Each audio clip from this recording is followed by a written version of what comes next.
Hi everyone, this is Andrew Tsai and welcome to my YouTube channel. Today I'm going to be looking at this Lenovo 510S, which is an all-in-one 23-inch computer. So this particular computer I've reclaimed from the recycling center and I'm going to salvage it, and my son's going to use it as his main work stroke gaming computer. And it's got a relatively good i5 processor, and what we need to do is basically reset the original operating system and upgrade it back to the latest version of Windows 10. And I also want to install this 250 gigabyte solid state drive because I know it has a internal mechanical drive inside it. So the first thing I'm going to do is restore the computer back to factory settings because it has someone else's user and password on there, and I just want to get it back to a usable state. Once it's in its factory settings, then I'll do the clone because it's going to be far easier to have factory resettings done first and then move to a solid state drive and then install it inside the machine. So the first step is going to be to turn on the computer. I don't have the original Lenovo keyboard and mouse, but I've installed my own here. And all I'm doing is pressing F2 as the computer starts so that we get into the Lenovo recovery window.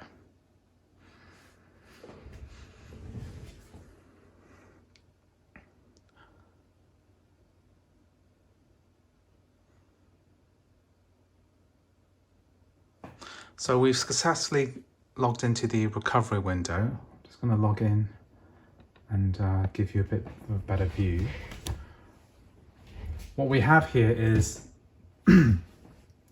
Lenovo's OneKey recovery system. So if I select this, it's going to allow me to restore the system from its initial status, which basically means restoring it back to factory settings. So I'm just going to press next and start. So this is going to wipe all the data. Make sure that you don't have any data that you need on the computer first before we do this, because it should wipe everything.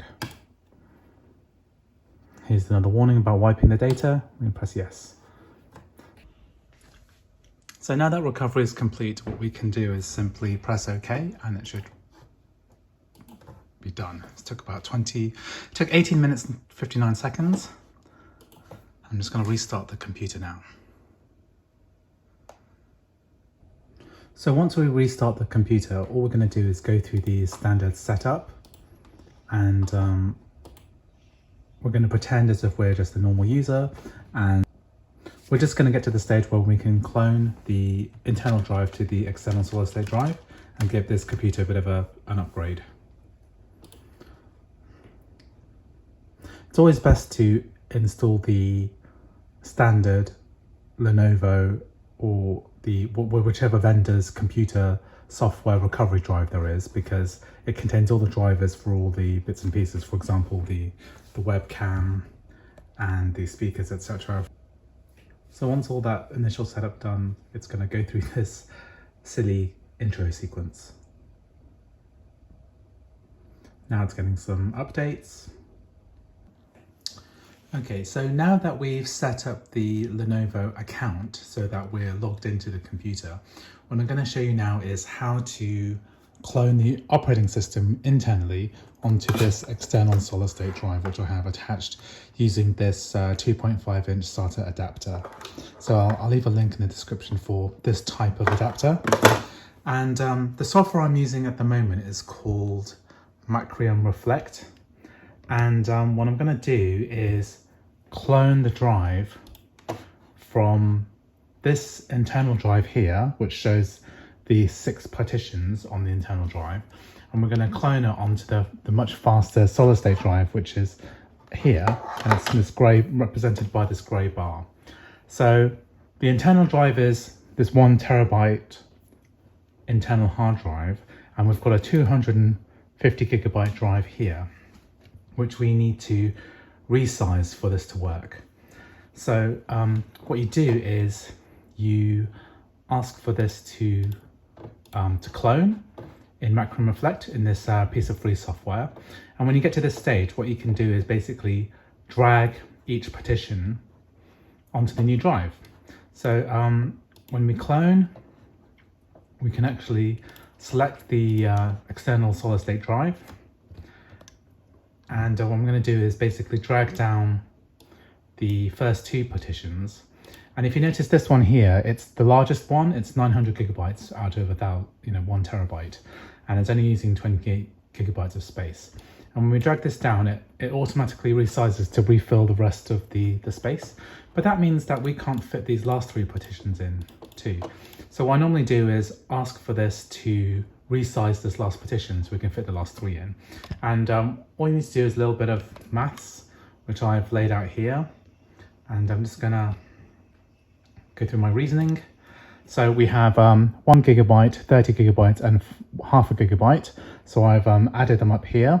So here we've got a total of 31.5 gigabytes representing these last three. And then we just deduct it from the size of the partition here. So we need to resize this to 201.01 gigabytes, and then everything is going to fit. So I'm just going to enter this now. Because this computer has only got 2 USB ports, so I've had to disconnect my keyboard, but luckily this one's a touchscreen. So I'm just going to resize this to 201.01 gigabytes. Press OK. And now we've got space for the last three partitions, which I'm just going to drag and drop into the last section here. And we have a negligible 32.2 megabytes left, but that's fine. So when I click next here, I'm going to schedule this task for now and run the backup now.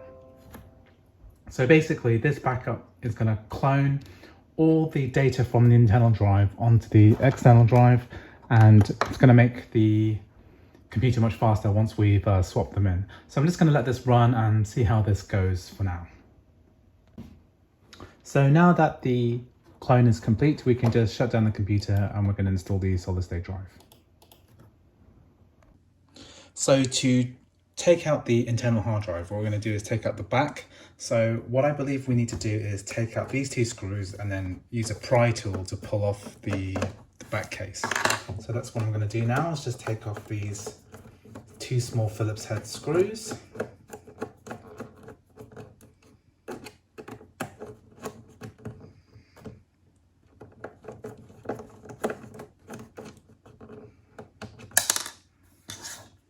And this one here on the right.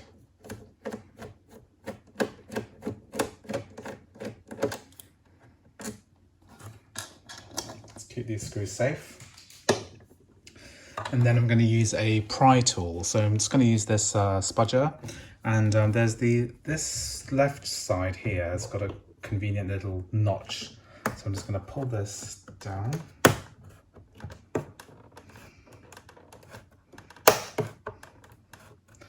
So just be a bit gentle.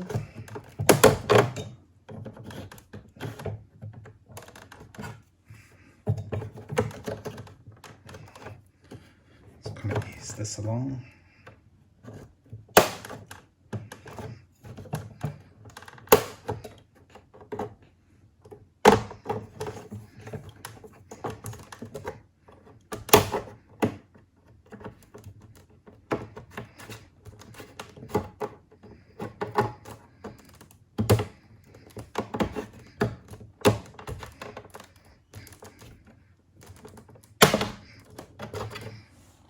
So we've got that kind of pulled off.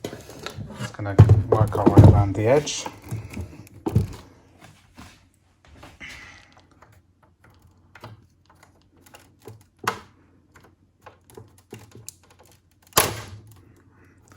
So that's kind of coming off at the back, and that's pulled off there, so we just need to work our way around. Just take the whole back panel off.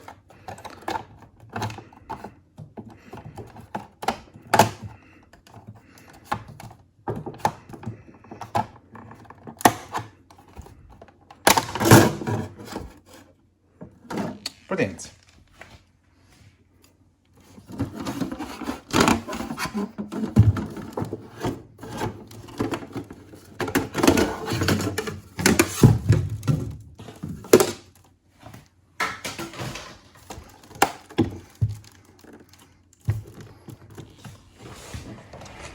So this is the back of the machine. We might do a little clean out, and the main thing that we are looking at is the internal hard drive here. So that's going to be a direct replacement here. So that's going to be very straightforward. So just for the hell of it, I thought, why not repaste the thermals as well? Because this computer is a little bit old and we might as well give this a go so that it gets some better temperatures, because I noticed the fans were whirring a little bit. So to do this, all we need to do is take out these screws to take off this metal plate.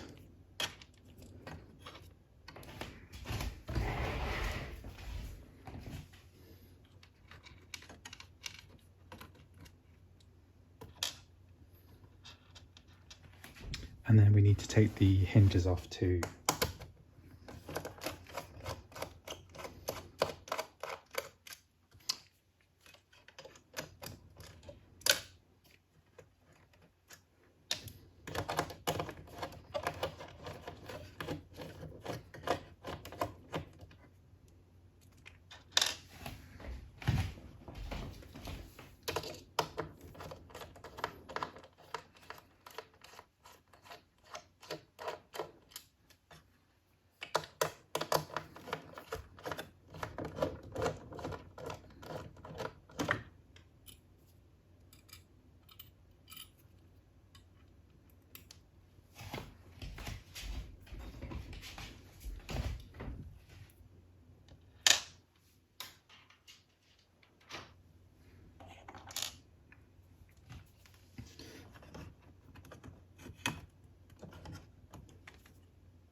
So this thermal paste doesn't look too bad, but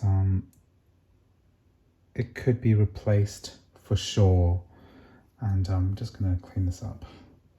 Put some Arctic silver on, which is probably better than what they used on the stock heatsink. So all I'm going to do is get some paper towel and then rub the old paste off.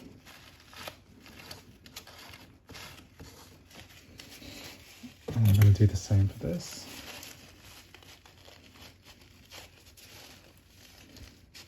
This one is really dried up actually.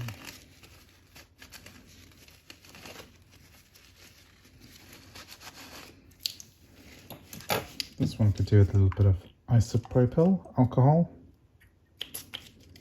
Just standard isopropyl alcohol before it damages electronics.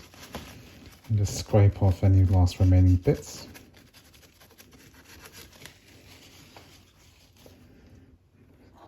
Then I'm going to use my Arctic Silver MX4, take off the tip, and then squirt a little bit in the center of each area.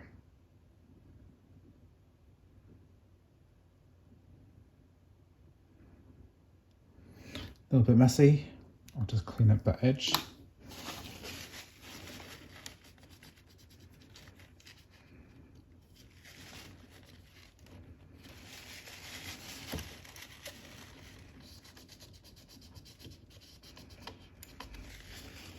Okay, good. So what we need to do now is put this back.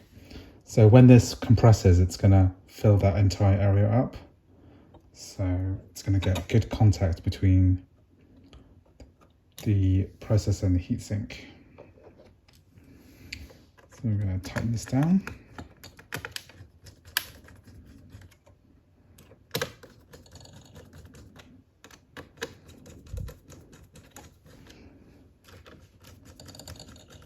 Just going to put all the screws in before we tighten it properly.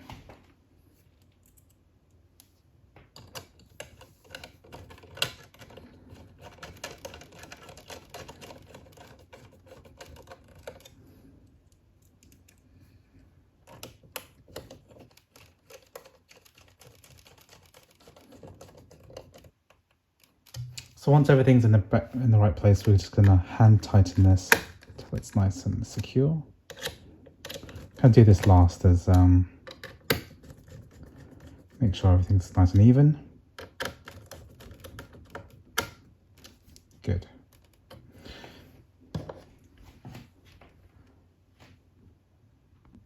So the next step of this process is to take the solid state drive, which we cloned the data onto, and replace this standard hard drive here with this one.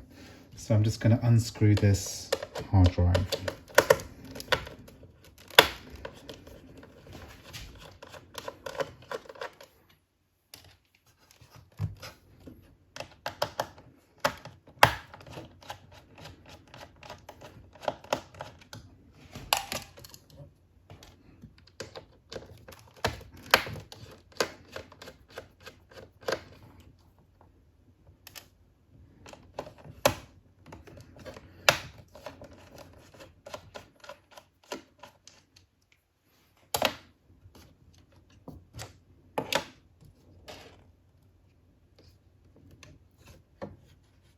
Just pulling the SATA connector off.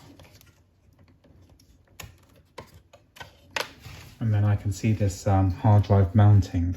So what we've got to do is put the solid state drive in exactly the same position as this little caddy, and then we can fit the solid state drive back in. So I'm just going to unscrew these 4 edge screws.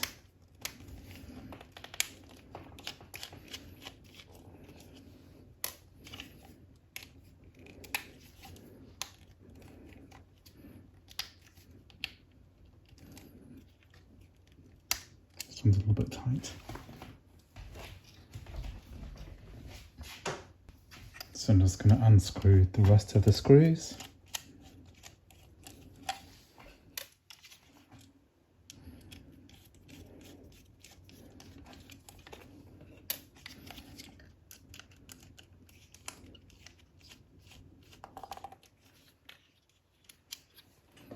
So right before you take out the hard drive, it's a good idea just to compare where they'll go, because you could easily screw this in the wrong way around. So that's going like this, like so. It's a bit overkill to put in a mount like this. It's got all these kind of rubber shock absorbers, which is great for when you have a hard drive which is constantly buzzing and moving. But with this solid state drive, it's not going to move at all.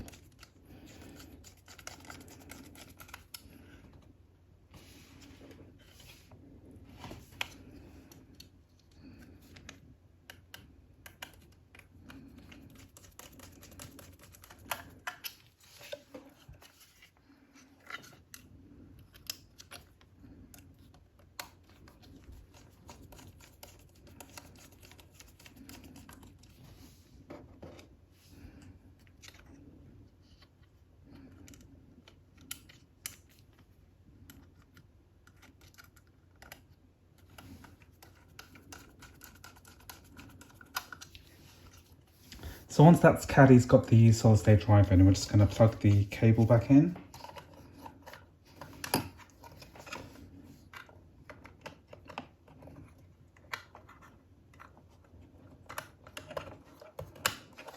slots in like that, and then we put the caddy over the holes. These holes all have grommets on them to stop vibration noises, which is, as I said, is completely unnecessary now. We have a solid state drive with no moving parts inside. But it's nice just to have all the parts in one place.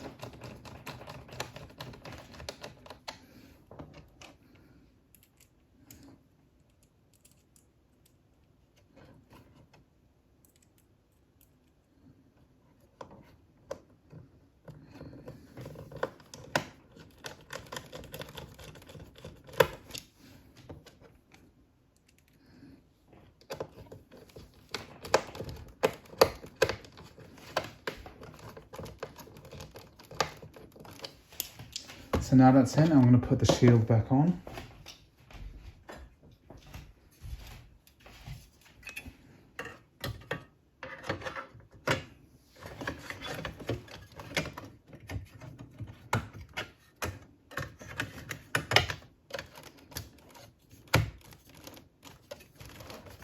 Of course, if you're just doing the solid state drive, you don't need to take the shield off. It's only because we did the pasting that we did it like this. I'm just going to put all the screws back in now. So at this stage, I've screwed in all the screws for the shield and the hinge, and that's all secure. So the last thing is just snap this plate back in.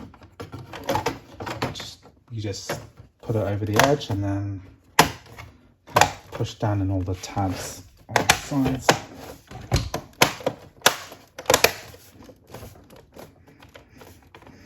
Make sure it's secure, make sure the web can go in and out.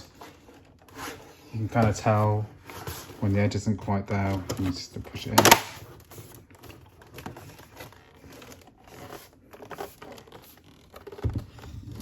This edge too needs to be pushed in. Okay, good.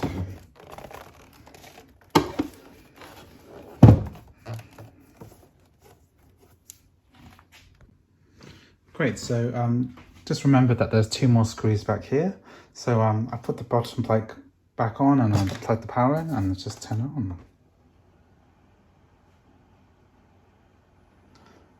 So I can already hear it's sounding a bit better, not as loud as before, and it should be booting up really fast this time.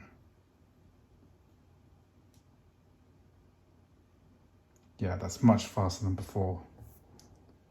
Cool, very cool. So anyway, I hope you found this video useful. If you did, please like and subscribe and check out my future tech videos. Thank you.